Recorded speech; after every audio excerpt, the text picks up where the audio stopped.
Hello and welcome to my channel. My name's Faye, I am the Chronic Crafter and I'm based in the UK. In today's video, wanted to do a really quick, easy tutorial on how to make this lovely card. The wonderful Julie from the Paper Haven sent me some goodies recently, and as part of that were a couple of small card kits from Stamping Up on Stage. And I've done one previous video which I realise I hadn't posted and is still sitting in my camera roll. And this is the second kit. So I've made up one of the cards. I used my inks to do some watercolour for the first one, and I thought we'd make this card together now. So I have a kit. Obviously you're not going to have that if you're following along. So the first thing I've got is an A5 size piece of paper, and I'm going to score that at the halfway point using my paper trimmer. So let's see, what is the halfway point going to be? I think it's normally 10.5, but I'm just going to check my measurements. So this paper is just over 21 centimetres, so I will score it at 10.5, which is where you'd normally score for an A5 piece of card, but I think this is a little bit bigger. So I scored that at 10.5 centimetres, and that has given me my card base. And then in my kit I have got these two pieces. So this is a piece of black cardstock, and this is about 12.5 by 9.5 centimetres. So 12.5 by 9.5. And then I have some designer series paper, and this is 12 by 9. So half a centimetre smaller than the black background. I have also got a little circle in my kit. Let's see if I can work that out on the paper trimmer. I'm going to say that that circle is about 4.5 centimetres in diameter. Like I say, I'm based in the UK, so I do everything in centimetres rather than in inches. So that's how to make the card kit up yourself at home. Mine has also come with an envelope, but I'm going to pop that to the side for now. So like I say, this is the card I did originally, and I actually used my inks to watercolour. But since then, I have bought myself some more Stampin' blends, and I'm very excited to get using these. So this one is brand new in the packet. So are the blue ones, actually, I haven't used those. So this is the Highland Heather, the light and the dark. And this is the Hydrangea Hue markers, again in the light and the dark. You can hopefully really tell on the caps of these which one's which. I think the Highland Heather, it's quite clear on those ones. So I'm going to be using my blends, but because I obviously don't have very many of those, I am going to do a little bit of watercolouring as well. So I'm going to show you how you can use your ink pads to do colour. So this one, I didn't use any blends at all. This was purely with ink pads. And I'm going to get out my fresh Freesia ink pad as well, because it is a shade that I really rather like. So I've just got a little stamping spot there, and I'm going to be using some clear acrylic blocks to help with my watercolouring. So I thought just be some nice Wednesday night peaceful colouring. So I also thought that whilst we were at it, I'd have a little chat with you about some of the things happening in the world of Stampin' Up at the moment. So if you've not already had a look, Stampin' Up are doing sort of a new format of catalogues. So there's now going to be 3 catalogues each year, rather than there being a big annual catalogue and some mini catalogues. So for people who've been with Stampin' Up for a while, have shopped with Stampin' Up for a while, this is quite a big change. Even for me, I've sort of only been using Stampin' Up things for just over a year now, but even I'm sort of thinking, oh, there's no annual catalogue. That's a bit different. So we've got the first of these sort of new style catalogues is out now, and really like how they've laid it out with everything. I think it's actually really easy to use. If you're a beginner crafter, it's really easy to see what will go together. It's really easy to work out what you might need to sort of get going with having a go at crafting, which I think it can be quite intimidating, right? If you've never done any card making before, you're not necessarily going to know where you need to start. So this is the new style catalogue. It's portrait rather than landscape, and this is the May to August one. I cannot believe that we're in June already.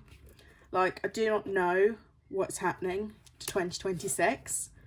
Feels a bit weird to be saying that, but I don't know, the year's going really, really fast. So that's a May to August catalogue, which means we're nearly halfway through the timing of that catalogue. I've ordered quite a few things from it actually. I've gone for a beautiful stamp and die set with elephants. That's one of the ones that I've got.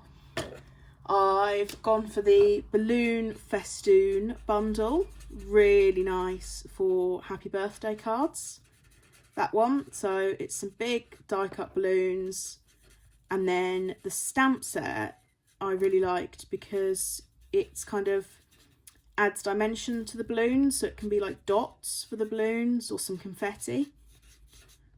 What else have I got from the new catalogue? Have I ordered any DSP? I'm not sure I have ordered any of the designer series paper actually. Had a bit of a debate with myself as to which suite to get.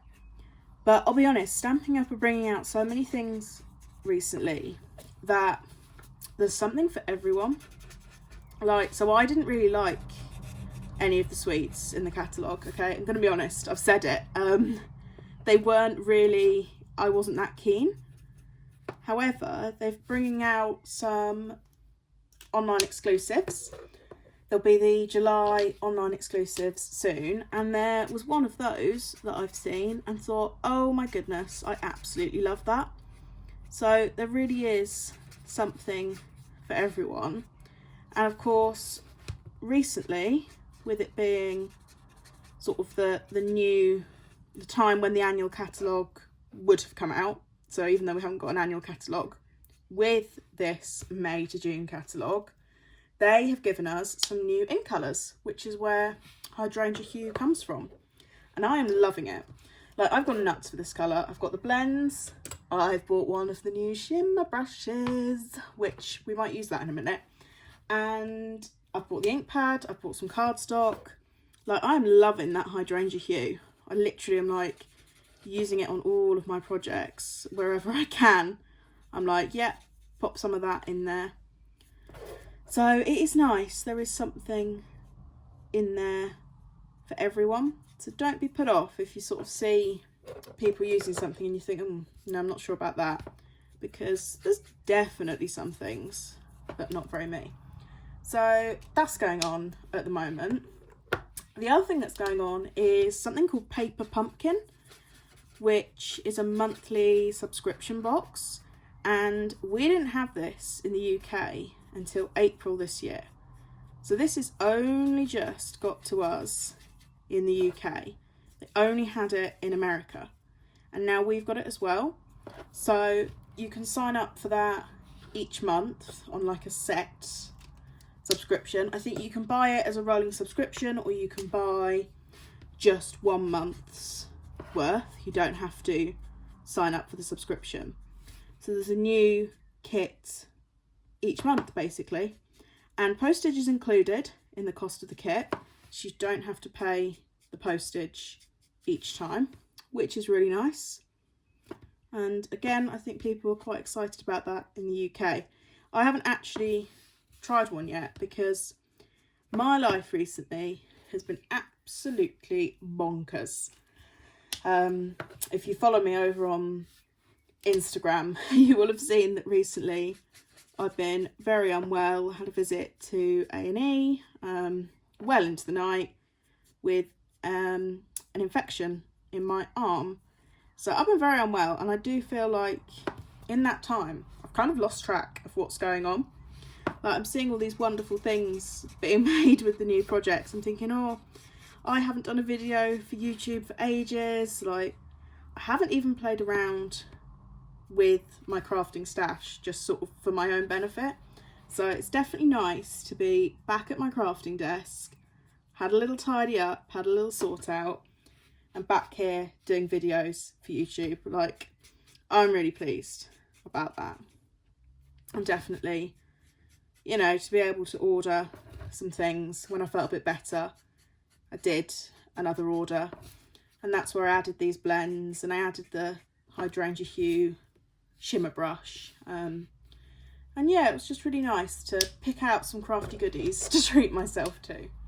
So I'm going to show you how you can use your ink pads to do some colouring now using watercolour. So this is the Fresh Fuchsia stamping spot, and I'm just going to put a little bit on a clear acrylic block, and I'm going to come in with paintbrush, little bit of water on there. I like to put it on the side, and then I can have a bit of control with how much I'm adding. And I'll just take the water and run it into where I've got the ink. And I don't want to make this too wet because this isn't watercolour paper, so just got to be mindful of that. And then I'm going to come in onto where I want the colour to be. I haven't used a very small brush here, so it's quite big patches of colour I'm putting down, but I think the Fresh Fuchsia goes really nicely with the Highland Heather, so I quite like how that's looking. So I'm going to pop that on there. Like I say, I'm making sure it's not too wet because it's not watercolour paper. Definitely is easier on watercolour paper. If you add too much water, you won't find that you have an issue. But because I've got the bigger brush, I can be quite generous with the colour that I'm popping down on there. I think this pattern's quite forgiving as well, to be fair. It's not too bad. And I've never had an ink block get stained, stamping block become stained from doing this, but I would say perhaps use an old one if you have an older one, rather than a brand new one, and wipe it off straight away if you are concerned. Like I say, I've never had an issue with it, but I don't want people to be coming back and saying that their brand new ink blocks have now become stained from doing this technique. So if you are worried about staining, wipe it off when you're done. If you're not so worried about staining, and you keep them sort of at the side of your desk, you can always, they'll dry up and then you can add more water and go again. So if you've got lots of ink blocks, that's a really nice thing to do, because then I feel like I'm not wasting any of the ink. So there we go. That's my Fresh Fuchsia, and I'm now going to come in with some Old Olive. This is the full-size classic stamping pad, because I go through a lot of Old Olive, and I'm just going to stamp the side of my ink block. Very nice and juicy, this pad, so I've got a lot in there. And again, I'll just add some water. You'd probably find it easier if you were using a water painter rather than a normal brush, but of course I've managed to misplace mine somewhere. So I'm now going to come in and add the colour onto these leaves. The other thing that you can use if you don't have an ink pad, or you don't want to use your ink pad, is you can use the Stampin' Up! Re-inkers as well for this technique. They would work really nicely. And the reason this works is because the Stampin' Up! Ink is a water-based dye ink. So it's not a pigment ink. A pigment ink wouldn't work for this. And when I first used the Stampin' Up! Pads, I found them really different to the pigment ink pads that I'd used before. And I really struggled to work out the best ways to use them. But now, I think if I went back to trying to use pigment ink pads, I think I'd probably struggle, because I actually do this watercolouring a lot more than I ever thought I would. I don't know, it's not something I did before, and now I find that I'm doing it with a lot of my cards, because of course if you've bought an ink pad, that's only one thing that you've had to buy, whereas if you're buying stamping blends as well, I do love the blends, I'm a recent convert to the blends, but it adds up, right? So if you're trying to save your crafty pennies, then just buying an ink pad and buying a water painter to go with it is a really nice way to get the most from your stash. I started painting that, but I actually think that that is a petal, so I'm just going to come back in with my blend and hopefully that will be all right there. So there we go, we have a beautifully coloured background piece, a little bit of blend, a little bit of watercolour. So what I'm going to do now is I'm going to assemble my card, and because I haven't put too much water on there, that should dry very quickly. I haven't actually used my shimmer brush, but I like how this has turned out, so I probably won't use it now. So on the card, the first piece that is going down is this black panel, and this is stuck at a little bit of an angle, I believe, but not much of an angle. So it's a slight angle for the black panel. And then I think the colourful panel is going at a little bit more of an angle. Let's see. How's it going to look best? I think actually I'm going to stick the black panel on straight and then just angle this base panel. And I've had lots of issues with my glue recently. I use a little bottle that's supposed to be easier to squeeze rather than those Tombow bottles, but I think I'm going to add some Tombow to my next order because this is my old glue and it's not working, and everybody raves about the Tombow. So I'm going to use some double-sided tearing tape instead for this, so that I'm not trying to squeeze that glue bottle. So I never used to get on very well with double-sided adhesive. I always found it really hard to peel off, but the Stampin' Up backing is an absolute dream. It comes straight off, literally no effort at all. So I'm going to stick the black piece on straight as I can get it. And then again, I'll have to use some double-sided tape. So you can see my blends have come through on here, but you're not going to see the back, although I actually think I've coloured that quite neatly. Quite pleased with that. So again, just use the tape for this, peel that off, comes straight off, which is wonderful. And I'm going to stick this at a little bit of an angle. There we go, so I can see my black panel peeking through. And then I have this circle for a sentiment. So I've been needing a lot of thank you cards recently. So I think I will stick with the theme and use one of my thank you stamps. I think again, I'm going to use the thanks so much. This stamp actually came out of a kit, so I do feel that I'm getting good value from the kit because I'm using the stamps that came with it an awful lot. Unfortunately, it's no longer available. It was the handmade and heartfelt kit that was for World Card Making Day last October. So do have a look at some of the kits that come with the stamps and ink pads, particularly if you're a beginner crafter, because they do give you everything that you need. And like I say, even as someone who's been crafting for ages, I've actually kept the stamps from this one because the sentiments were so useful. I'm going to use my fresh freesia ink to ink up this stamp because I think it will be nice to have the coordination.